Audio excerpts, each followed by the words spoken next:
But really it is uncommon for a ship's crew to have completely vanished without any sign of struggle or peril, and for the ship to be able to continue on adrift in near perfect condition.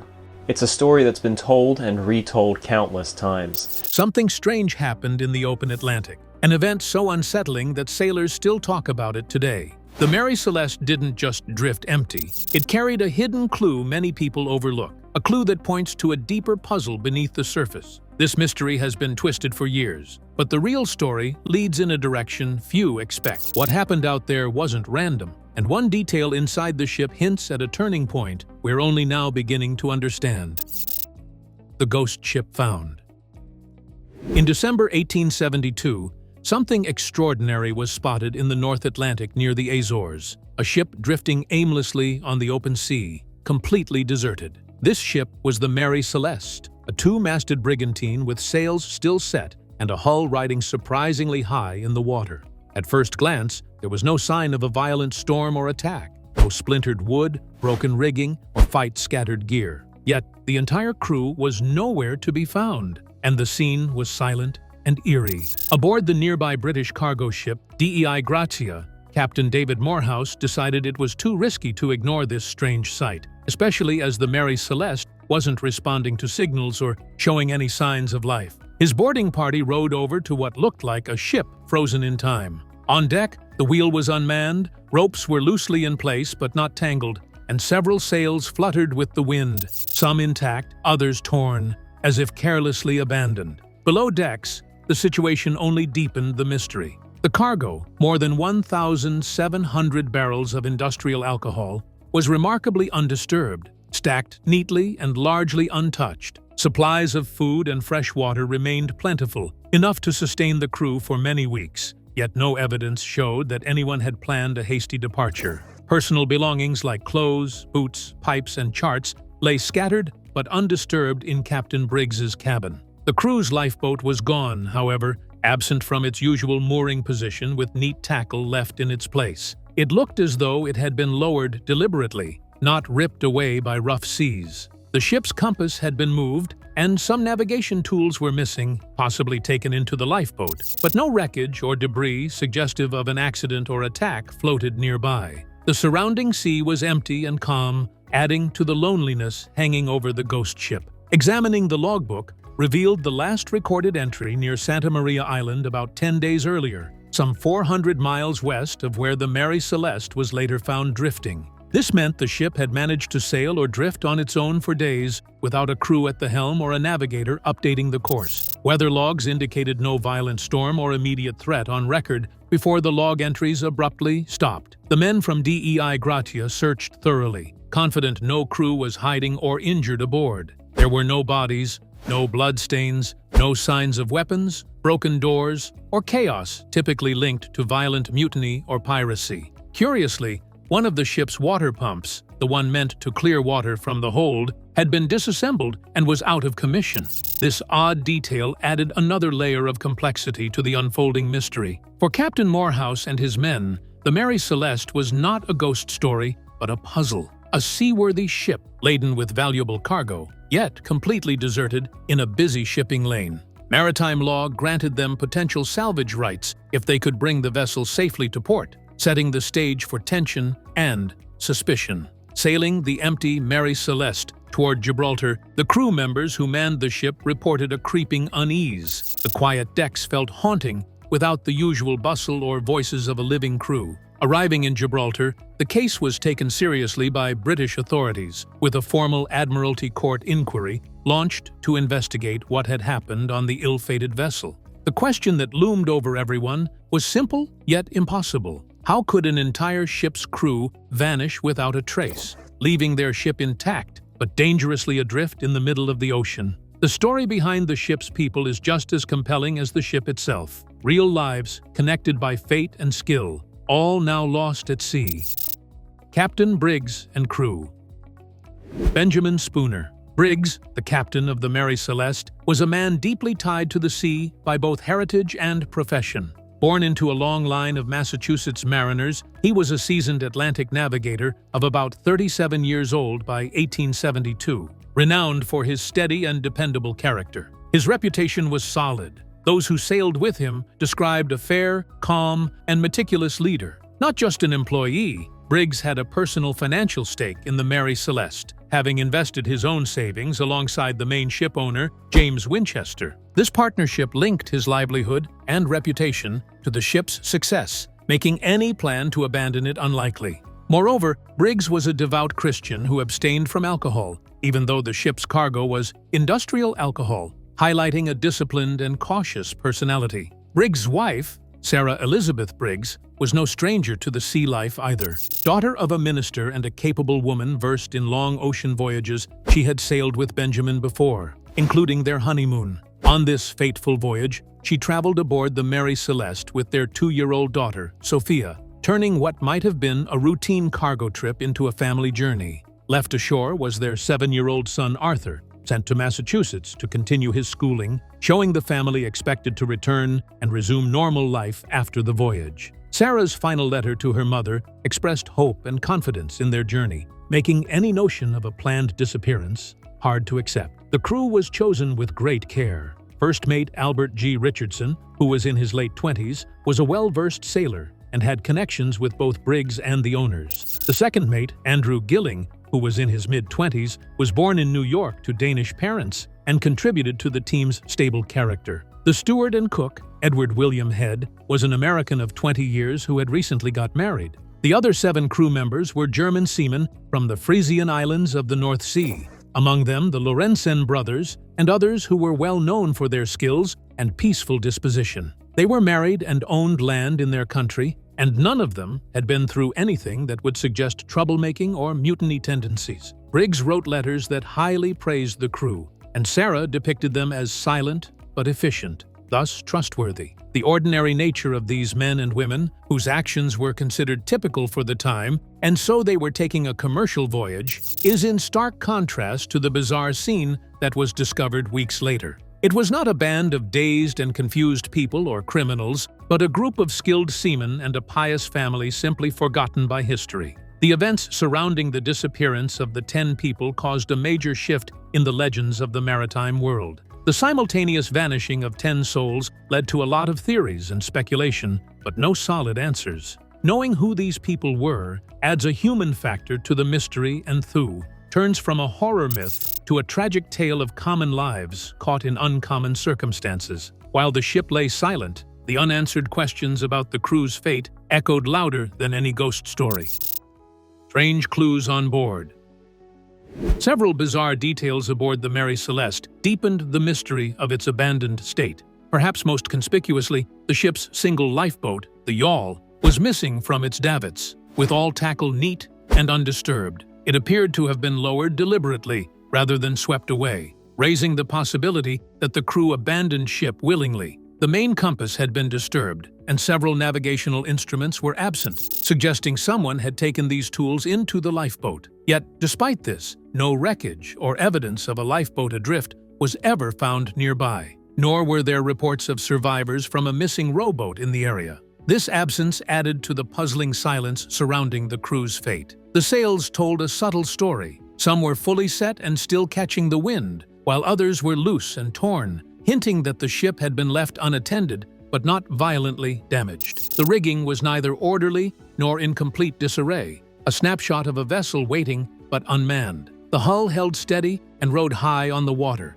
inconsistent with any major storm or structural failure. Below deck, water filled the hold to a depth of several feet, enough to concern a captain but insufficient to sink the ship. A crucial pump designed to remove water was found dismantled. It was neither repaired hastily nor functioning, hinting at an unresolved technical problem. With the cargo barrels blocking direct inspection, the crew likely could not fully gauge the severity of the flooding. Cargo-wise, the industrial alcohol barrels were mostly intact, with only a few leaking barrels made of porous red oak. The intact nature of the valuable cargo was strange. Pirates or thieves rarely leave prized goods untouched. Personal belongings such as clothing, pipes, and charts remained where they had been left, suggesting no hurried or violent departure. The ship's log entries stopped abruptly about 10 days before discovery, with the last recorded location near Santa Maria Island. These final notations showed no signs of imminent danger, leaving the ship's subsequent drifting all the more confounding. Together, these clues paint a picture of a crew confronted with an uncertain but escalating threat, possibly technical or environmental, that forced them to make a drastic choice. Yet, the calmness of the ship's condition belies the drama that surely unfolded below. Though the boarders from Dei Gratia expected chaos or devastation, their investigation revealed a silent puzzle where every detail raised new questions. These anomalies laid the groundwork for decades of theories, some wild, others grounded, each attempting to explain why a seemingly sound ship would be found empty at sea. The full story behind these strange signs waits further into the mystery, where science and history converge to unravel what truly happened. But the clues on board were only the beginning, because once the world learned of them, the theories that followed grew even stranger. Early theories and rumors.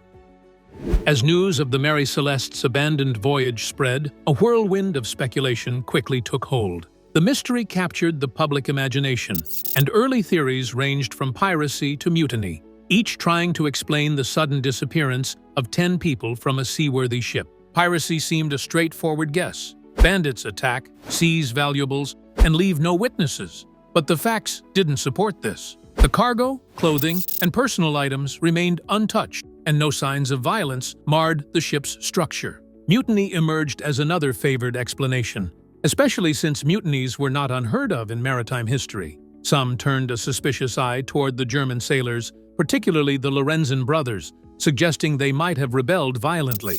Yet, the investigation found no bloodstains, no broken doors, and no smash marks that would accompany a deadly uprising. Years later, descendants clarified that the brothers had lost most of their belongings in a previous shipwreck, explaining the absence of personal effects rather than any wrongdoing.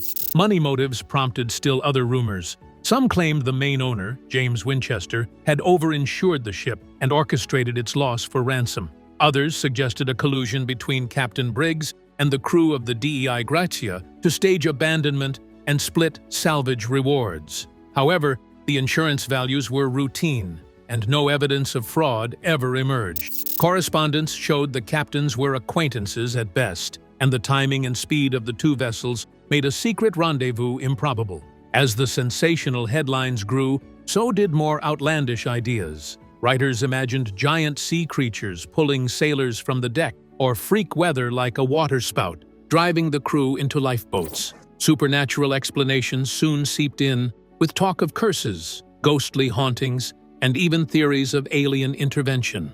Despite their allure, none of these tales holds water against the tangible records and testimonies. One of the most lasting confusions was caused by a made-up story that the year 1884 saw Arthur Conan Doyle, a young writer, publish this story long before Holmes's character came into being. For the ship, Mary Celeste was the new name given, and the author fictionalized a character of a murderer who was an ex-slave and killed the whole crew.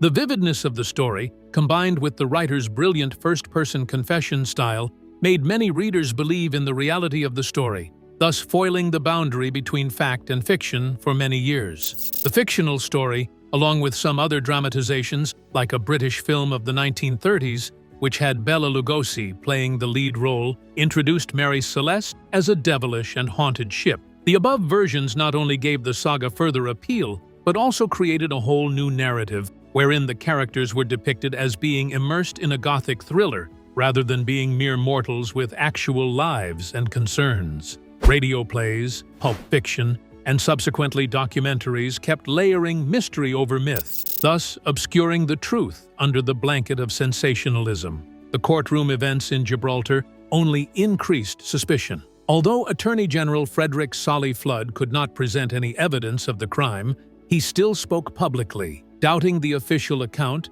and suggesting that maybe murder or deception was going on under the ship's calm decks. His skepticism kept the news of the case going, and people's interest in it was flourishing, together with the debate about the possibility of crime. Although there were attempts to investigate, no clear cause was ascertained, and the ley lines of gossip completely covered the rational analysis. The enigma that was initially out of a nightmare, but somehow very realistic, was eventually turned into a ghostly story, which was then passed down from one to another over a worldwide span of time and places. This divide between reality and the tale opened the way for the inquiry of the future.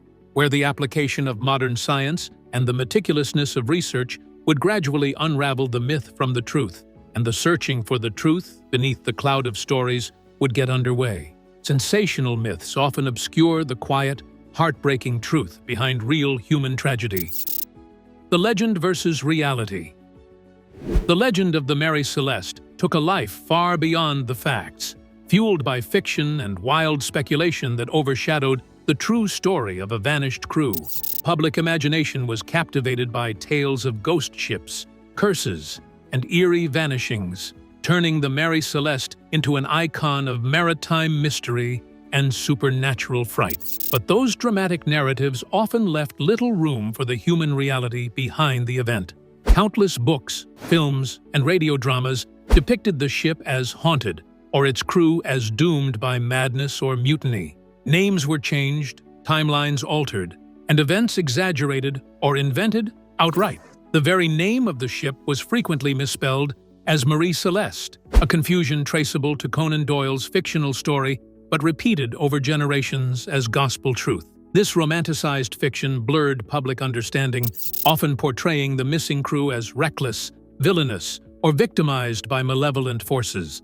Cliffhangers and conspiracy theories made for compelling storytelling, but they distorted the measured details found in court records, ship logs, and eyewitness testimony. The real Mary Celeste crew were professionals, skilled sailors, and a devoted family caught in an extraordinary situation, not characters in a horror novel. As the decades passed, sensationalist myths continued to flourish, sometimes overshadowing scientific exploration.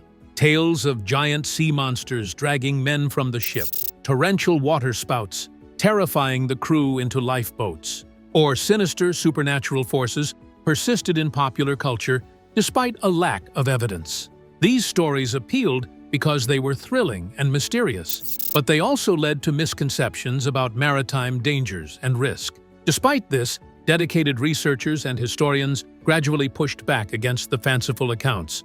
They sifted through court documents, letters, and testimonies to reconstruct a more factual narrative. This body of scholarship revealed a tale not of horror and evil, but of misfortune, human error, and the limits of 19th-century seafaring knowledge. Public fascination with mystery and the unknown will always tempt us away from uncomfortable realities, but understanding the facts helps honor those lost and appreciate the courage of those who sailed under uncertain conditions. The Mary Celeste story, stripped of exaggeration, is still gripping, a testimony to the perilous nature of the sea and the human spirit's vulnerability when facing it. It is a reminder that not all mysteries require ghosts. Sometimes, they need quiet investigation and open minds. The shift from myth to reality also opened the door to the scientific investigations that would finally bring a plausible explanation. New tools and analyses began to breathe clarity into the shadows left by years of myths, promising answers that long-standing rumors never could. Behind every legend waits a simpler, often sadder truth, and sometimes that truth is worth more than any ghost story. The calm seas that concealed the Mary Celeste's fate eventually gave way to a modern understanding shaped by science, setting the stage for the final unraveling of the mystery. Modern scientific investigation. In the early 2000s, a new generation of researchers set out to demystify the Mary Celeste, determined to replace legend with evidence. British filmmaker Anne McGregor played a pivotal role, creating a detailed documentary for the Smithsonian Channel that peeled back layers of myth by examining original ship logs, court records, and letters from those involved. Rather than chasing ghosts or wild tales, she turned to experts who could apply oceanographic science and historical research to the case. One key figure was oceanographer Phil Richardson, who used historical weather data, wind patterns, and ocean current records to simulate the ship's final journey with modern computer models. The question was simple but critical. Could the Mary Celeste actually drift and sail itself from near Santa Maria Island, where the last log entry placed it, to the spot where she was found, roughly 800 miles away, still underway but unmanned? The simulation confirmed it was entirely plausible. These findings shed light on the ship's mysterious course over the 10-day gap without human intervention. The models mirrored the ship's reported directions and speeds, lending credibility to accounts from the DEI Gratia's crew. It suggested that once abandoned, the Mary Celeste was not at the mercy of random currents, but moved predictably under wind and sail, offering no signs of chaos or disaster visible from a distance. In tandem with this navigational clarity, researchers revisited the chronometer the Mary Celeste carried, an essential tool in 19th-century navigation for determining longitude. This highly accurate brass-encased clock worked alongside celestial observations, but McGregor and Richardson discovered it was likely off by as much as 120 miles west of the ship's actual position. This error meant Captain Briggs overestimated his proximity to land, a misjudgment with serious implications for the decisions he would make. The investigation also focused on the water leaks reported aboard the ship. The Mary Celeste had undergone significant refurbishment, and before the fateful voyage, she had carried coal, which left dust and debris prone to clogging the bilge pumps, the devices responsible for keeping the hold dry. When the DEI Gratia's officers inspected the Mary Celeste, they found one pump dismantled and out of operation, indicating the crew struggled with flooding they could neither fully measure nor control. Given that barrels occupied a significant part of the hold and limited the view, the crew would probably have to rely on guessing to know how extensive the flooding was instead of actually seeing it. The danger that could not be seen at all was the one that was close to the crew's feet, the constant threat that was making the ship less and less safe during rough seas. The uncertainty about where the water was, plus the technical failure, created the need for urgent action. Moreover, the Mary Celeste cargo had grown even more perilous. The ship carried around 1,700 barrels of industrial alcohol, of which 9 were empty and made of porous red oak. The alcohol leaking through these barrels would have vaporized and got under the deck of the ship, forming a non-detectable but, on the other hand, highly explosive atmosphere. Even though 19th-century sailors were aware of the fact that alcohol is flammable and can generate dangerous vapors, they were not really aware of the vapor cloud's behavior, and hence, the possibility of silent combustion was poorly understood at that time.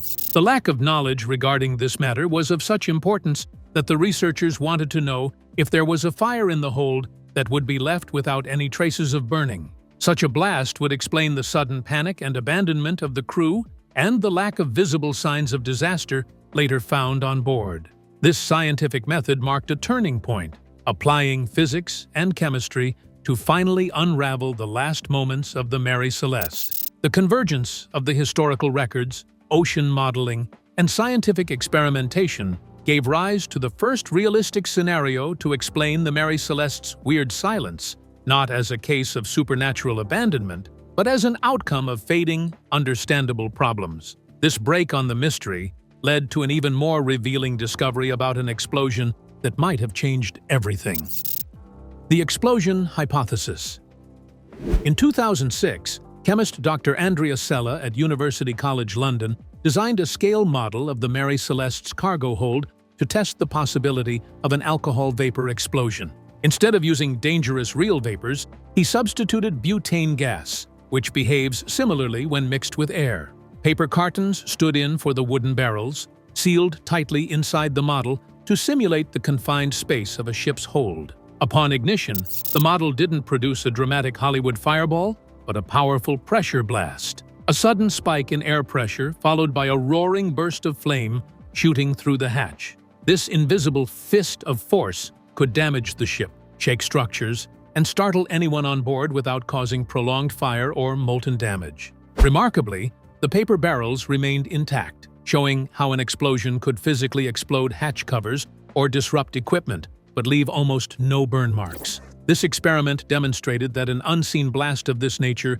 could blow open hatches and snap rigging, enough to terrify the crew and compel an emergency evacuation without leaving lasting fire evidence for investigators. It explained the mystery of the damaged but not charred sails and the absence of clear fire damage aboard the Mary Celeste. By linking this explosion theory to the known cargo leaks, the faulty pump, and the reported sudden noises, the picture grew clearer. The crew, understandably terrified of the unknown and fearing a catastrophic fire, might have chosen to abandon ship temporarily for safety. Captain Briggs, weighing the escalating water in the hold against the danger posed by explosive fumes, likely made a split-second decision to lower the lifeboat and evacuate with his family and crew. Some historians suggest they may have hoped to wait nearby until the threat passed, evidenced by the ship's personal items and cargo left untouched, signs indicating no permanent desertion.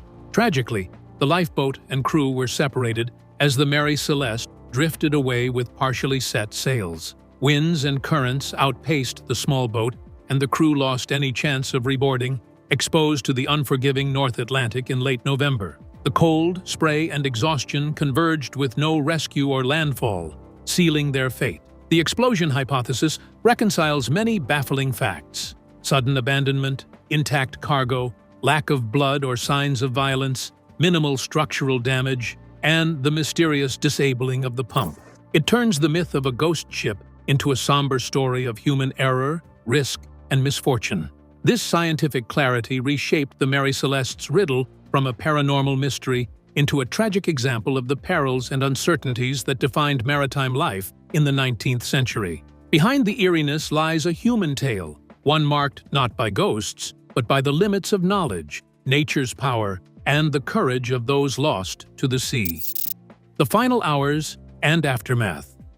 In late November 1872, near the Azores, the Mary Celeste pushed steadily across the Atlantic after months of hard sailing. The crew was worn, the weather shifting, and an unseen threat grew below deck. Water had begun seeping into the hold, hidden beneath nearly 2,000 barrels of industrial alcohol and debris from a prior coal shipment that clogged the pumps. With one pump dismantled and the other unreliable, Captain Briggs faced a danger he could neither see nor measure. At the same time, several alcohol barrels were leaking vapors into the enclosed hold. The crew understood the fumes were hazardous, but had no way to gauge how volatile the air beneath them had become. Tension mounted as the ship carried a threat no one fully understood. However, the most accepted theory by many scientists was the sudden pressure explosion that occurred next, the ignition of the vapors that had been trapped, and that produced a violent blast without burning the ship. The hatch covers might have been lifted with great force, the rigging broken, and a very low sound could be heard from inside the ship. The sails showed disturbances, but no burning, which was in line with a short, intense explosion. Briggs, who was startled and fearing the possibility of subsequent explosions or fire, resolved to evacuate the ship. He thought that land was not far and that the danger was temporary, so he ordered the lifeboat to be lowered. The crew took only the essentials, likely planning to stay with the ship until the danger had passed. But the plan did not work out. The Mary Celeste, with her sails still set, drifted faster than expected. The tow line might have broken, leaving the little boat unable to match the ship's speed. The winds and currents took the ship away, while the lifeboat was left all by itself in the enormous, cold Atlantic Ocean. No ships ever reported having seen the crew, and the yawl's remains were never discovered. Their fate was decided due to harsh conditions, lack of energy, and the long distance. The oceans swallowed 10 human lives, leaving behind a ship that instantly became a legend. For nearly 10 days, the Mary Celeste roamed without any crew until she was found by the DEI Grazia, robust, silent, and floating. The ship was destined for Gibraltar, where she kept on sailing under new ownership until the 1880s, when she was purposely wrecked in a failed insurance scam near Haiti. Her eerie survival only deepened the mystery that would follow her for generations. Captain Briggs's surviving son, Arthur, eventually also perished at sea, a distant echo of a family entwined with maritime tragedies. The Mary Celeste mystery, long wrapped in myth, reveals itself as a story of human bravery, unseen perils, and fateful choices. When science and history converge, they offer a heartbreaking yet plausible explanation for the ghost ship's haunting legacy. If this tale captured your curiosity, please like and subscribe, and watch the next video shown on your screen for more deep dives into history's most enduring mysteries.